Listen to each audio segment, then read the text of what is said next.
তুমি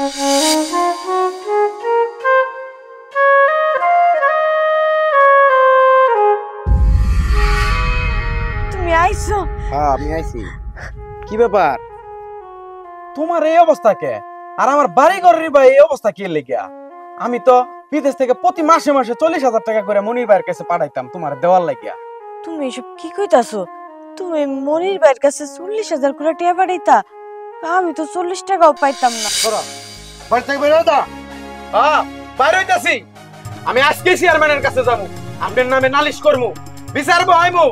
আপনি আমি কষ্ট করে প্রবাস থেকে টাকা পাঠাইছি আর আপনি এই প্রবাসীর টাকা আত্মসাৎ করে খাইছেন। আল্লাহ সইব না।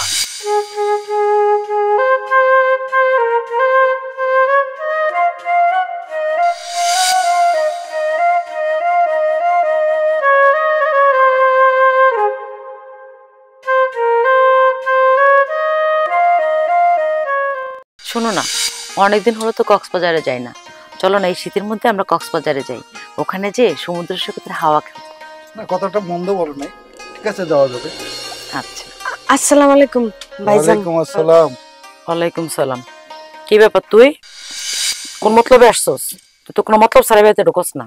ভাবি, গতকালকে থেকে না আমার শরীরটা অনেক খারাপ, অনেক জ্বর। ডাক্তারের কাছে যাইতে পারি না, টাকা নাই দেখা। আমার কটা টাকা ধার দিবেন? আমি কয়দিন পরে আপনারে দিয়া যাম। তুই কি বাড়িতে টাকার গাছ লাগা থিয়া গেছস যে যখন চাবি তখন তোরা দিয়ে দেবো টাকা?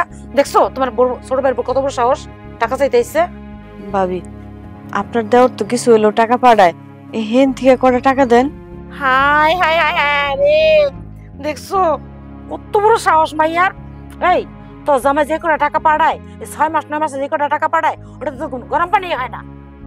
তো জামাই যখন বিদেশ আসলে টাকাগুলো নিচ্ছিল, তো ভাই তো ঋণ করে দিচ্ছে, তাই না? সে টাকাগুলো টাকা ডাউন লাগে না? এই যে সুদে যে টাকা এনে দিছে, সে টাকাগুলো টাকা ডাউন লাগে নাই? ভাবি, তাহলে আমার কটা খাওন দেন। কোনো খাওয়ান টাউন নাই, যা।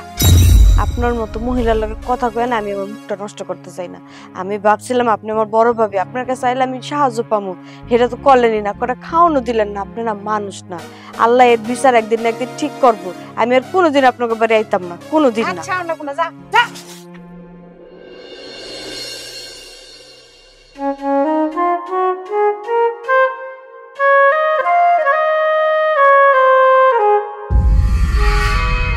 তুমি আইছো? হ্যাঁ আমি আইছি।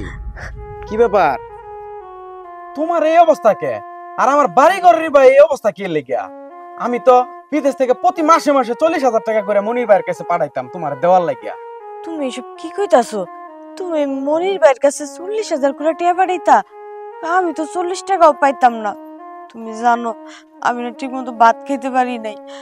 এর লেগে আমি মানুষের বাড়িতে 2 বেলা করে কাম করি, হেরা যা দেয় আমি তাই খাই। তোমার ভাইগো বাড়িতে কত ভালো মন্দ রান্না হয়, আমার ভুলেও না এক টুকরা মাংস দিয়েও জিগায় না। আমি কি করুম, বেহার মতো হ্যাগো কাছে যাবো? এর লেগে কাম করে যা পাই তাই খেয়ে ঘুমায় থাই। আর আমি টাকা চাইলে কয় তোমার জামাই তো টাকাই পাঠায় না, আমি কি ডলার কামাই করি যে তুমি চাইলেই তোমারে দিয়ে দেবো? এর লেগে আমি হ্যারকো বাড়িতেও আর যাই না। কি ভাই এই কথা কইছে? আমি প্রবাসে থেকে কত কষ্ট করে টাকা পাঠাইছি, আর সেই বউ কিনা আমার মানুষের বাড়িতে বাড়িতে কাজ করে। এত কিছু হয়ে গেছে, তুমি তো আমার একেবারে ফোন দিয়ে কইলাও না। আমি কইতে ফোন দিব? আমার কাছে কি ফোন আছে? তুমি জানোর সময় যে ফোনটা দিয়ে গেছিলা পানিত পুরা নষ্ট হয়ে গেছে। বাজারে নিছিলাম ঠিক করতে, কয় মেলা টাকা লাগবো। অত টাকা আমি কই পামু কও? এর লেগে আমি তোমার ফোন দিতে পারিনি। কেন? আমি তো ভাইয়ের কাছে 40,000 টাকা দামের একটা ফোন পাঠাইছি, এই ফোনটাও তোমার দেয় নাই। 40,000 টাকা দিয়ে তুমি ফোন পাঠাইছো? না, বিশ্বাস করো আমি কোনো ফোন টোন পাই নাই। আমি ফোন পাইলে কি তোমার ফোন দিতাম না? আমার কি মন চায় না তোমার লগে কথা কইতে?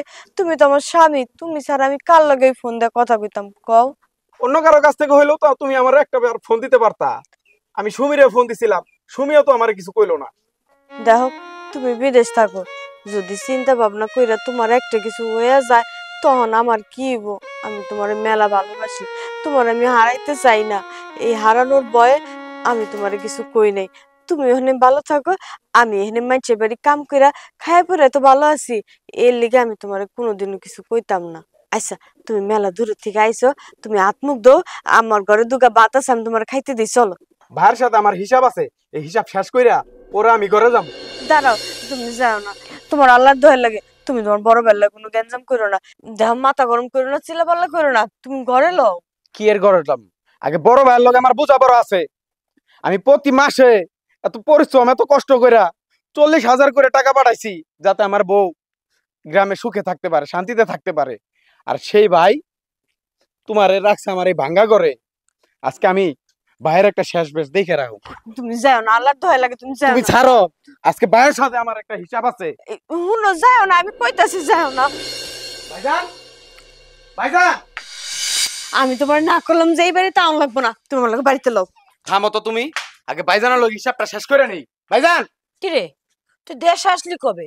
আসছিস ভালো কথা, কোনো খবর টবর না দিয়ে আসছিস, আর এরকম সারের মতো বাড়ির মতো চিল্লা পাল্লা করতেছিস। সারের মতো চিল্লাইতাছি মানে? ভাইজান কই? ভাইজানটা ডাক দেন, ভাইজানের লগে আমার হিসাব আছে। এই শুনছো তুমি? বাইরে এসো, এসে দেখো তোমার ছোট ভাই এসে পুরা বাড়ি মাথায় উঠে ফেলতেছে চিল্লাইয়া সরের মতো। ভাবি মুখে লাগাম দিয়ে কথা বলেন। কিরে, কবে আইলি? আর আসে আমার বাড়ির সামনে চিল্লাচিল্লি শুরু করছস, কি হয়েছে তোর? কি হয়েছে? চিল্লা ফাল্লা করবো না? আমি যে প্রতি মাসে মাসে আপনার 40,000 করে টাকা পাঠাইছি, আমার টাকা যা আছে সম্পূর্ণ ফেরত দেন। আইসা হাইরে দেখি আমার বউয়ের অবস্থা খারাপ। আমার বউটা পুরাতন একটা কাপড় পিন্ধা এই মাটির ঘর ভাঙ্গা করে থাই। এর জন্য কি আপনার কাছে আমি প্রতি মাসে মাসে 40,000 করে টাকা পাঠাইছি? এই তোর বউ একলা করে কেন থাকে তুই বুঝোস না? আরে আমাদের এই বিল্ডিং এর মধ্যে থাকলে তো সে নাগর গলকে লটপট করতে পারবো না, এই জন্য মাটি করে যা সে ইচ্ছা করে থাকতেছে। তারা কি আমরা কইছি মাটি করে থাকতে? ইচ্ছা করে সে মাটি করে থাকতেছে যাতে তার নাগরের সাথে লটপট করতে পারে। ভাবি, আপনি এত বড় একটা মিথ্যা অপবাদ আমারে দিতে পারলেন? আমি মানতেছি আমি মাটির ঘরে গিয়ে থাকি, আপনারাই তো আমার এই ঘর থেকে বাইর করে দিছেন। আমি তো আপনাকে ঘরের সমস্ত কাজ কাম করে দিয়ে হইলেও এই ঘরে থাকতে চাইছি, আপনিই তো আমারে রাখলেন না, কইলেন আপদ বিদায় আমার ঘরের থেকে বাইর। এর লেগে তো আমি ওই ঘরে গিয়ে থাকি। আমি কেন রাস্তায় গিয়ে থাকবো নাকি? তোমার স্বামীরে যখন আমি বিদেশে পাঠাই তখন 5 লক্ষ টাকা দিয়া তোমার স্বামীরে বিদেশে পাঠাইছি, আমার টাকা দেওয়ার নাম নাই, আর আসে টাকা টাকা কথা কইতেছস। ভাইজান ভুলে যাবেন না, আপনি যে বিল্ডিং এ থাকেন এই বিল্ডিংটাও আমার টাকায় করা। প্রতি মাসে 40,000 করে টাকা পাঠাইছি আপনারে। 40,000 করে টাকা পাঠাইছে? এই তো 40,000 টাকা দিয়া আমার এই বাড়িটা অঙ্গ হয় না, বুঝছিস? এই তুই যে টাকার খোটা দিলি তোর বাইরে 40,000 টাকা করে পাঠাইছিস, তোর বাপ মা জন্ম হয়ে গেছে গা, কার কাছে বড় হয়েছিলি? আমি যখন বউ হয়ে এই বাড়িতে আসছি তখন তুই একটু গাছিলি কি? তোর স্কুলে পাঠাইছে কে? তোরা গোসল করাইছে কে? তোরা খাওয়াইছে কে? এত বড় করছে কে? এত বড় কি বাতাস হয়ে গেছস? বিয়ে করাইছে কে? সবকিছু করে দিছি, বিদেশে পাঠাইছি, আমাকে কোনো দায়িত্ব ছিল না? না আমরা দায়িত্ব নিয়ে পাঠাইছি না, করছি না? আর আমি বিদেশে যা করে টাকা দেখছস, টাকার মুখ দেখছস, অমনি চোখ খুলে গেছে গা নাকি? বোর পরামর্শ লস না? বউ তো একলা করে এই জন্য গেছে যাতে তোর কাছে আমাকে না উল্টা পাল্টা বদনাম করতে পারে। তোর এত বড় সাহস, তুই আমার সামনে আমার স্বামীর সাথে উল্টা পাল্টা কথা কইতে আসছস? বাইরা, বাইরে আমার বাড়ি থেকে বাইরা। কিলো কনাকের বাড়িতে বাইরা। ওই তোরা বাড়ি থেকে বের হ দা। হ্যাঁ বাইরে হইতাছি। আমি আজকে চেয়ারম্যানের কাছে যাবো, আপনার নামে নালিশ করবো, বিচার বহাইবো। আপনি আমি কষ্ট করে প্রবাস থেকে টাকা পাঠাইছি আর আপনি এই প্রবাসীর টাকা আত্মসাৎ করে খাইছেন, আল্লাহ সইব না। আর বিচার যা যা যা বিচার চেয়ারম্যানের কাছে যাবো, চেয়ারম্যানের কাছে বিচার দেবো। এই চেয়ারম্যান আমার ঘন্টা করবো, ঘন্টা, বুঝছস? যা। দেখেছো তোমার ভাই কত বড় সাহস, বিদেশ থেকে আসতে না আসতেই আমাদের বাড়ি এসে পুরো মাথায় তুলে ফেলছে।